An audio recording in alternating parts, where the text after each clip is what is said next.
Bonjour. Euh, je voudrais parler de la psychologie. Est-ce que c'est une science? C'est une question qu'on m'a souvent posée et qui mérite effectivement une,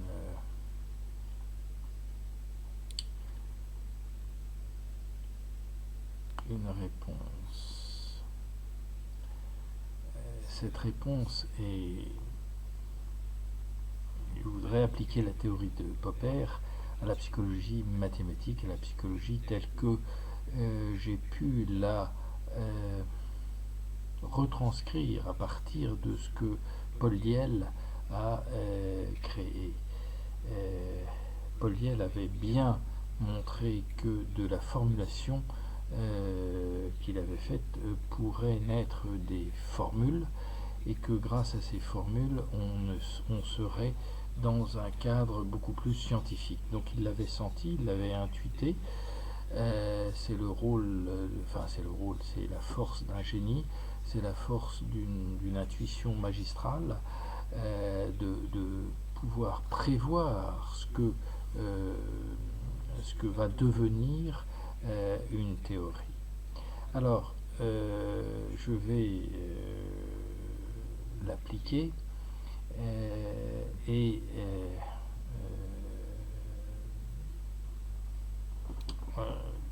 le montrer sous cette forme. La science formule des lois. Et ces formules permettent de se passer de la formulation. C'est très important de comprendre le basculement entre la formulation et les formules. Vous allez le comprendre mieux sous l'angle immédiat du fait que j'enseigne cette théorie non seulement en France, mais aussi bien dans différents pays. Et chaque pays a forcément sa langue. Donc la formulation va être différente en fonction des pays dans lesquels je me trouve. Alors que les formules vont être toujours les mêmes. Et c'est là la puissance, si vous voulez, soit d'une symbolique, le symbole restera le même quel que soit le pays, et la formule restera la même quel que soit le pays. C'est donc la formulation qui donne des formules dans les étapes successives de la pensée humaine. On part de la formulation, puis on trouve les formules. Et pourquoi tout ça? Parce que nous avons besoin de comprendre ce qu'est la réalité.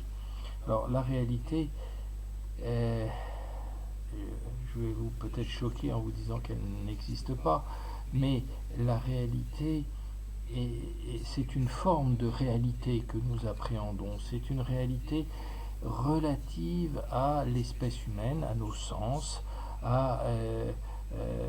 si nous étions tous daltoniens, nous aurions une réalité différente de celle que nous avons. Et ce que nous appellerions vert serait en fait rouge, entre guillemets, conventionnellement, puisque ça inverse les couleurs. Donc vous voyez que, et pas seulement les couleurs, ça modifie un petit peu les rapports, entre guillemets, des différentes couleurs. On ne va pas être sensible de la même façon.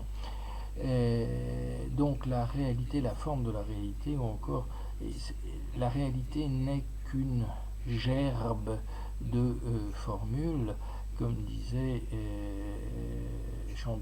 Chambadal, qui est un ingénieur, initialement un ingénieur Supélec, qui a écrit Qu'est-ce que c'est que la réalité, et on voit à travers tous les efforts qu'il a fait en utilisant la thermodynamique, en utilisant les différents secteurs de la science physique, qu'il arrive à la conclusion extrêmement philosophique de dire que la réalité dépend des lois que nous utilisons, et que la réalité n'existe pas en dehors en fait des lois qui en décrivent les effets.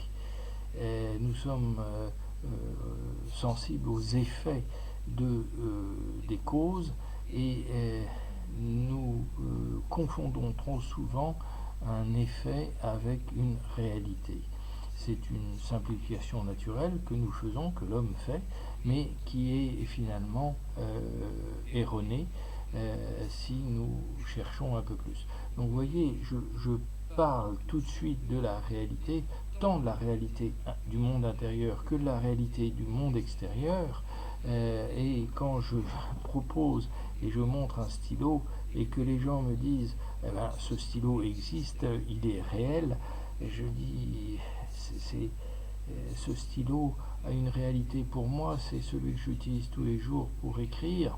Il a une valeur émotionnelle en plus du fait que de le voir. Donc vous voyez que pour vous, l'émotion de ce stylo sera nulle, ou alors elle sera grande parce que vous saurez que il m'appartient, ou vous ne saurez pas qu'il m'appartient, et donc cette composante qui vient s'ajouter entre guillemets à ce stylo va modifier la réalité de ce stylo.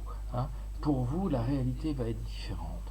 Donc vous voyez comme quoi la réalité, ce que je vous demande là comme effort d'abstraction est certainement très fort, mais est essentiel pour comprendre ce qui va suivre.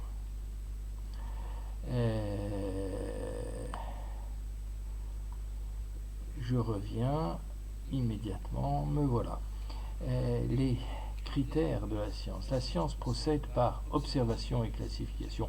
C'est la première étape que l'homme fait. Il va commencer à observer autour de lui ce qui se passe.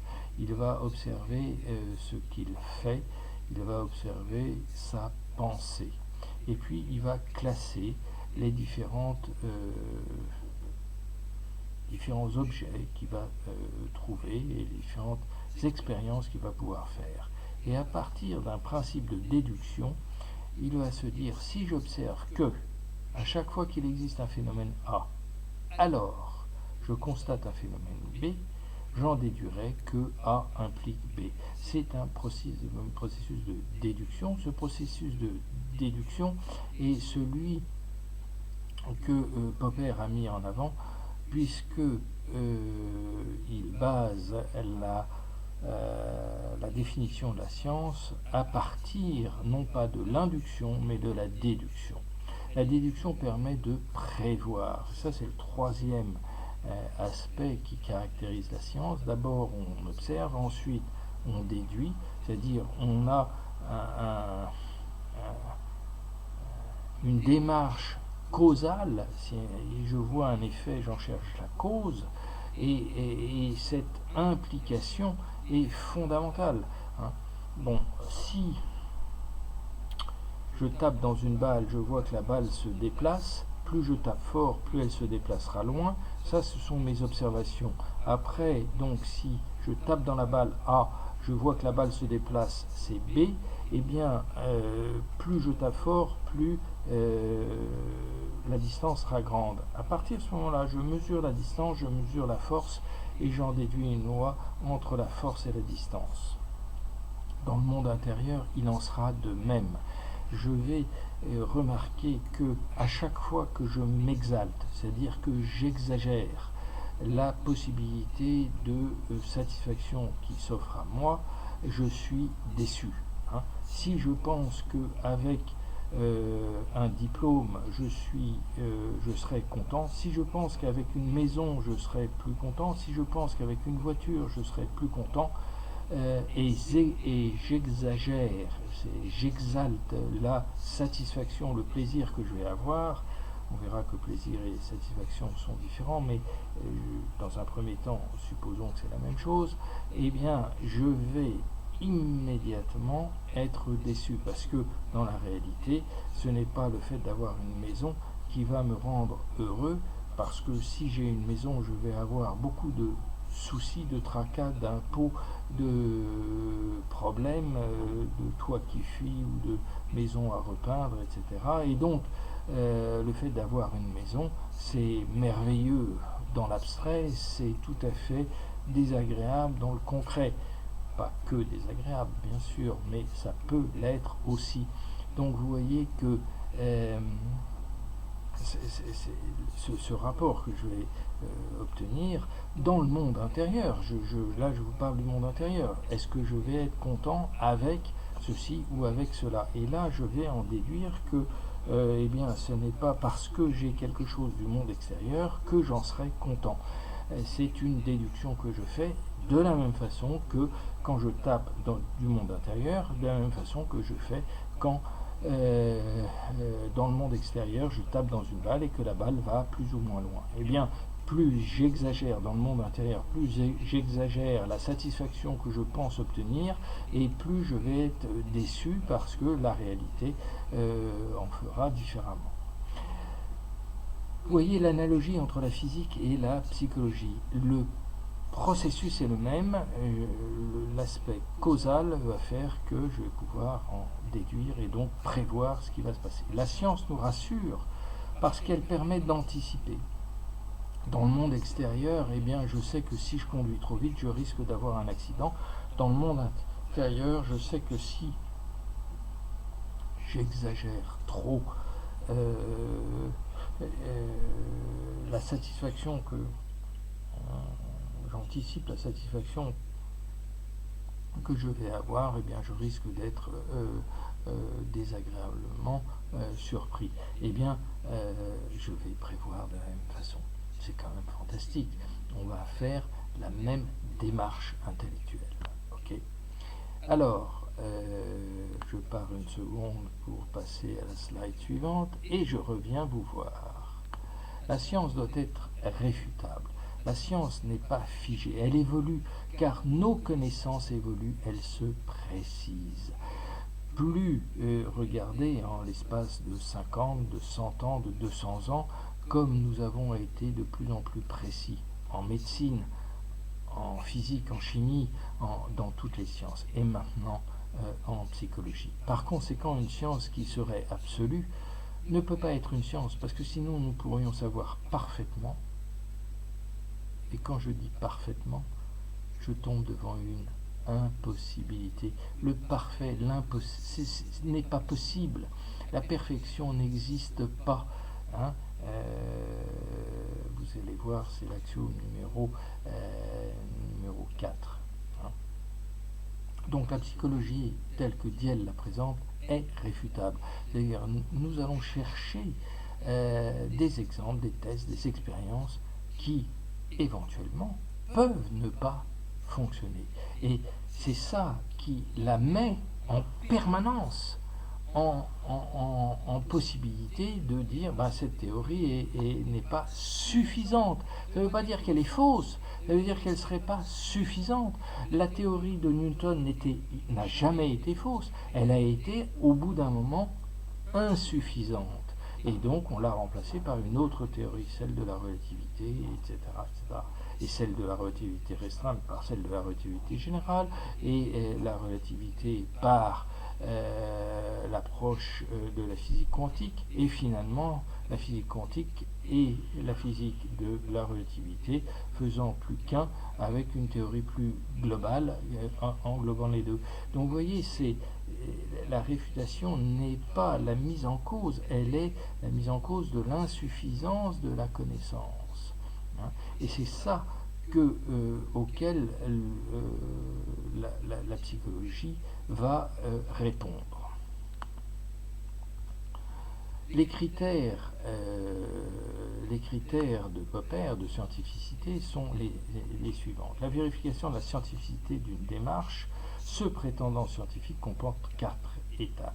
L'évaluation de la cohérence du système théorique, la mise en évidence de la forme logique de la théorie, la comparaison à d'autres théories et les tests empiriques. Et vous voyez que les tests empiriques sont nécessaires. Il ne peut pas y avoir de théorie sans application.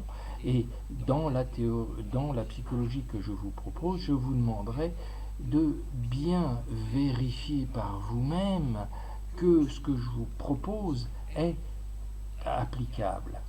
Je ne vous demande pas de me croire. Je ne suis pas un gourou, je ne suis pas un prédicateur, je ne suis rien du tout. Je suis un scientifique, aussi simple que ça. Et ce scientifique vous propose une explication. Cette explication marche-t-elle? Est donc réfutable? Marche-t-elle? Si oui, tant mieux. Sinon, eh bien, on en changera. Et jusqu'à présent, je n'en change pas parce que plus j'avance et plus j'obtiens de vérification. Pas moi, mais quiconque qui veut appliquer cette théorie obtiendra les mêmes réussites et les mêmes chances de vérification. Et ça, c'est incroyable. Parce que vous verrez plus tard dans l'avancement et de ça que, étant donné que je travaille aussi bien avec le Canada, la Russie ou le Maroc, la France, la Belgique, le Portugal, le Brésil, que quelle que soit la religion, la culture, la langue dans laquelle je vais me trouver, eh bien, tous ces peuples, tous ces gens, tous mes étudiants et apprenants qui sont dans tous ces pays différents, eh bien, ils ont, ils ont la possibilité de traduire les rêves, donc d'appliquer la théorie sur un aspect de traduction symbolique de langage, et que quel que soit le pays, le résultat va être le même.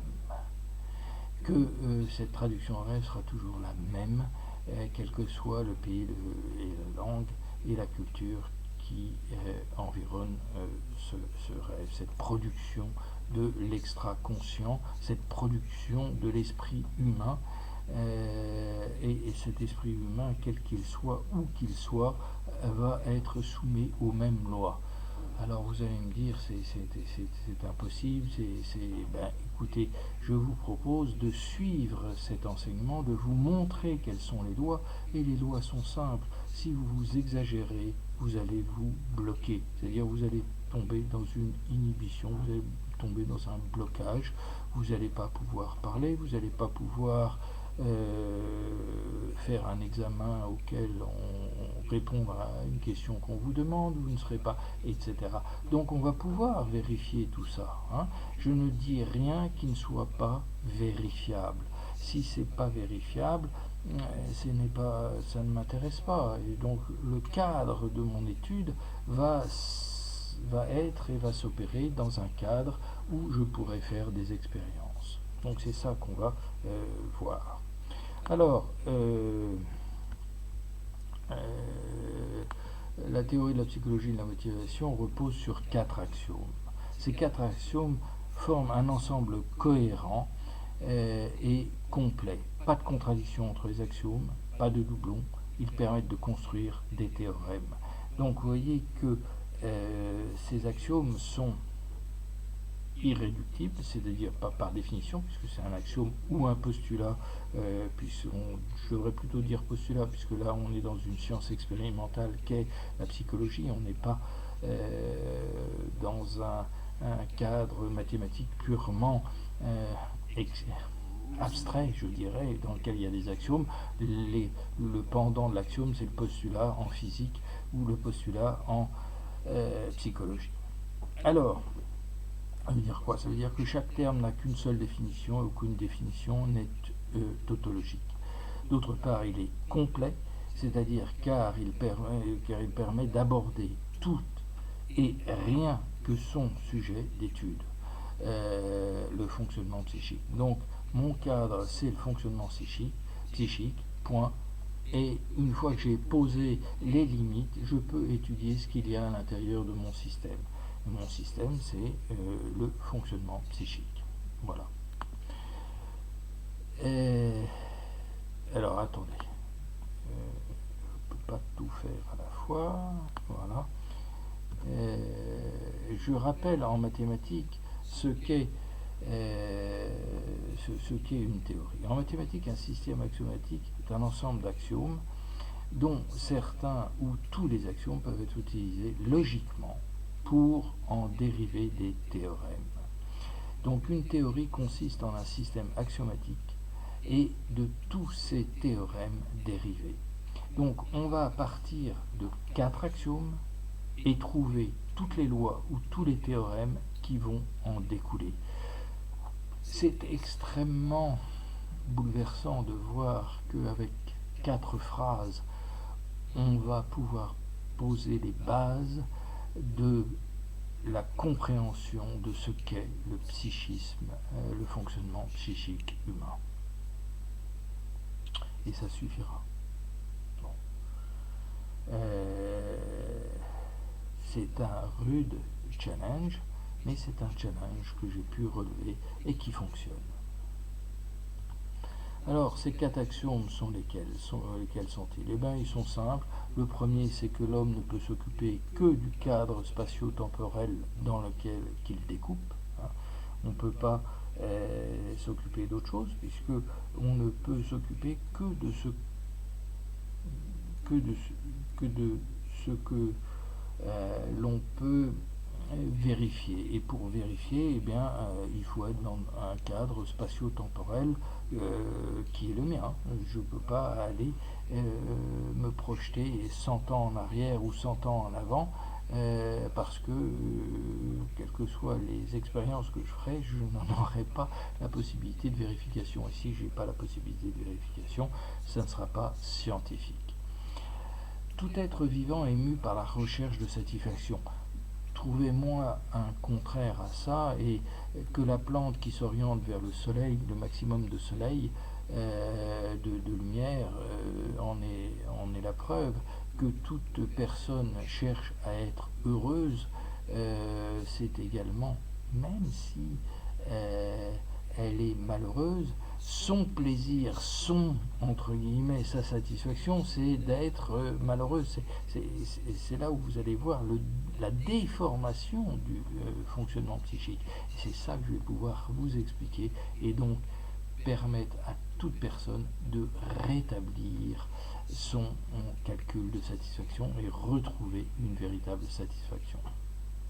Il est bloqué par un plaisir vaniteux qui est de se plaindre, et dans ce cas-là, il va être de mauvaise humeur, il va se plaindre, et ça sera son calcul de satisfaction qui sera faussé. À partir du moment où je le lui explique, eh bien, il peut rétablir l'ordre des choses et se retrouver en étant heureux. L'axiome 3, c'est la culpe vitale, c'est le fait que nous sommes insuffisants dans la réalité. Quoi que je fasse, si je parle, c'est insuffisant. Mes paroles pourraient être plus justes, mes paroles pourraient être formulées plus agréablement, ma voix est peut-être pas aussi claire que je souhaiterais, etc. Dans l'accidentel, c'est-à-dire dans la vie de tous les jours, eh bien, rien n'est parfait. Nous ne sommes pas parfaits. Donc on est insuffisant. Et en tant qu'insuffisance, eh bien, c'est ce que j'appelle l'insuffisance naturelle et la culpe vitale. Et vous allez voir que de refouler, c'est-à-dire de ne pas vouloir accepter que nous ne sommes pas parfaits, c'est ça l'erreur fondamentale que nous faisons. C'est la culpe vaniteuse, celle de refouler la culpe vitale.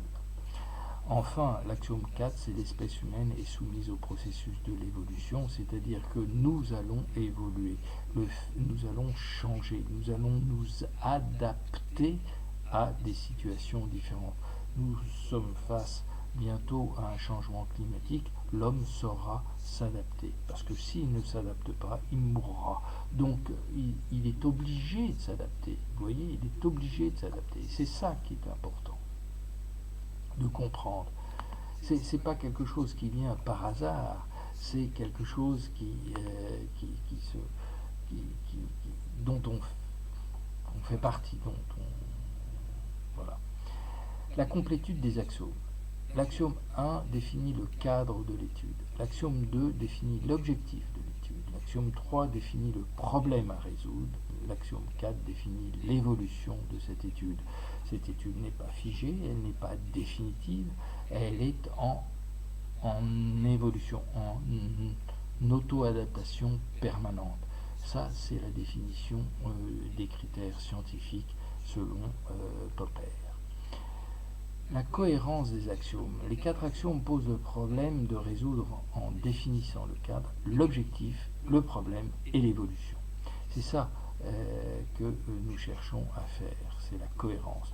Et les 4 axiomes ne se contredisent pas, ils sont complémentaires entre eux, ils ont chacun un objet différent et ils n'utilisent pas les termes des autres axiomes. Donc vous allez voir que, ça, vérifiez-le, je vous laisse le soin de le faire et vous allez voir ce que ça va entraîner. C'est ça qui est fantastique. S'il n'y avait pas de conséquences à mes paroles, eh bien ça ne serait que des paroles. Ce que je vais vous montrer, c'est les exemples des théorèmes qui découlent de ces axiomes. De l'axiome 2, on a le théorème 1. Toute satisfaction plus grande qu'une autre aura une valeur plus grande que celle-ci. Donc si la satisfaction indice A est plus grande que la satisfaction indice B, alors la valeur de A sera plus grande que la valeur de B. Si A et B sont deux variantes de possibilités que j'ai et qui se proposent à moi. Dans la démonstration, si la satisfaction de A est plus grande que la satisfaction de B, je donnerai à A une valeur plus grande que celle que je donne à B. Et donc, je vais pouvoir choisir entre deux possibilités. Est-ce que j'épouse Madame A ou est-ce que j'épouse Madame B? Eh bien, si Madame A me donne plus de satisfaction globale, c'est-à-dire spirituelle, matérielle, sexuelle, que B, est-ce que essentiellement la personne A est plus valable que la personne B, alors mon choix de A vis-à-vis de B sera meilleur. Mais attention, si vous ne faites, vous n'appliquez un critère que sur une des composantes, c'est-à-dire l'aspect sexuel ou l'aspect matériel, parce qu'elle est plus riche, ou l'aspect purement spirituel, eh bien vous allez faire une erreur dans votre choix et votre décision de dire la satisfaction de A est plus grande que la satisfaction de B, ça sera une erreur. Et là, vous allez vous planter. Donc, c'est là où je vais vous montrer après quels sont les différents critères qu'il faut prendre en compte pour que nos choix et nos valorisations et l'évaluation de la satisfaction soient cohérentes. À tout théorème, vous allez avoir des corollaires. Ici, toute satisfaction se classe dans notre échelle de valeur et complète celle-ci.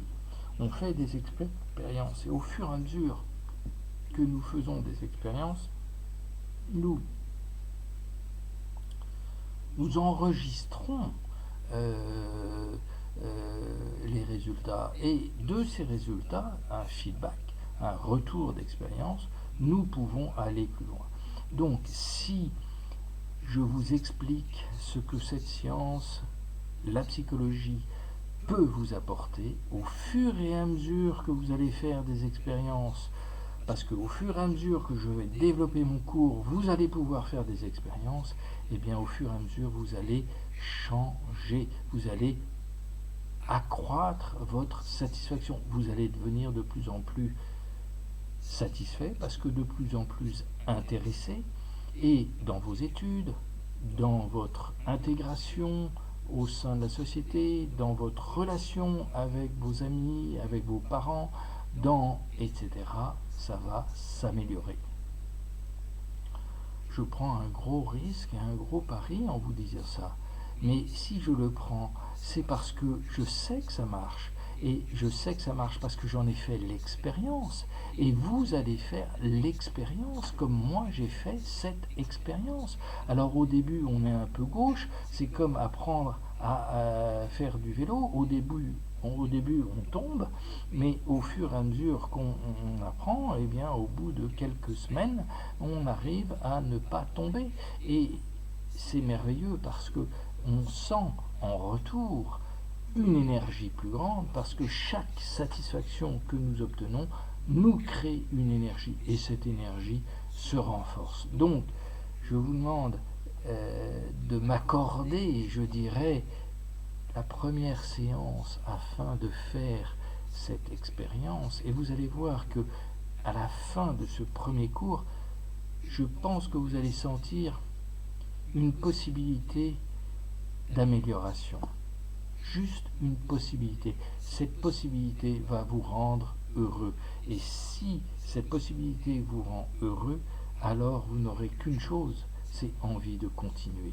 Et, et, et c'est ça le moteur que je mets en vous, c'est le moteur de la satisfaction. Et ce moteur de la satisfaction, c'est le moteur de l'énergie, c'est l'énergie en vous qui va décupler vos forces, qui va vous permettre d'aller plus loin et de rester passionné par ce que vous faites. Peu importe ce que vous faites, que ce soit des mathématiques, de la médecine, des lettres ou des sciences, vous allez trouver dans votre sujet d'étude un intérêt et cet intérêt va vous remplir de joie. Voilà, alors je peux effectivement continuer avec les axiomes, le théorème 2, puis le théorème 3, puis les corollaires, et vous voyez, le théorème 4, et ainsi de suite. Le théorème 5 et le théorème 6, et je peux en dérouler bien plus. Je peux dérouler toute la psychologie de la motivation. Et toute la psychologie de la motivation va vous permettre d'envisager la vie différemment et de l'envisager avec, en plus de la satisfaction, va vous permettre de l'envisager avec beaucoup d'énergie et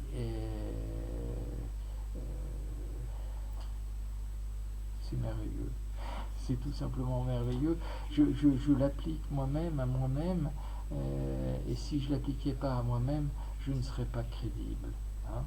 Donc, je vous souhaite, je vous convie à essayer de faire l'expérience, à comprendre que ce que je vous propose, c'est une science, que ça va se dérouler comme des mathématiques, qu'il va y avoir des théorèmes à apprendre, à vérifier, à comprendre.